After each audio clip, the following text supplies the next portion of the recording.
материалыг хүлээж авахдаа 17 цаг хүртэл хүлээж авна гэж заасан. Орой 5 цаг гэсэн үг шүү дээ. Материал өгөхөр компаниуд өглөөнөөс хойш очрлоод 16 цагаас эхэлж материал авч байгаа. Материал аваад нэг компани дээр эхний 2-3 компани дээр 20-30 минут болоод дараагийнх дээр нь 20-30 минут болоод тэгээ нөгөө 17 цагийн дөхөн үсттэй.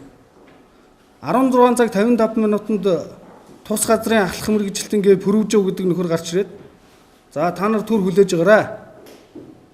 Эхлээд өрөөнөөс гараадгаа бид нар материалыг чинь бүгднийг авнаа гэж хэлээд өрөөнийхөө хаалгыг чойжлоод гадаа гараа тамхи татаа зогсчих. Энэ бол нэгдүгээр ашиг сонирхлын зөрчилтэй шудраг өрсөлдөөний тухайн үеийн 13 дугаар зүйлийн 13-2-7 гэдэг заалтыг зөрчиж гэнэ гэж үзэж байгаа юм бид. Тухайн материал өгөхөөр очрлж ирсэн компаниудын дийлэнх нь 10 гаруй компани материалаа өгч чадлагүй буцсан. Энүүгээр юу гэж хэлэх гээд байна гэхээр шудраг өрсөлдөөний тухай хуулийг зөрчиж тендерт нээлттэй оролцох аж ахуй нэгжүүдийн эрх ашигыг боогдуулж хувийн эрх ашигын сонирхол гаргаж хууль зөрчиж өөрсдийнхөө компанид өгөх зорилготойгоор ийм зохион байгуулалтаа үйл ажиллагаа явуулж гэнэ гэж үзэж байгаа.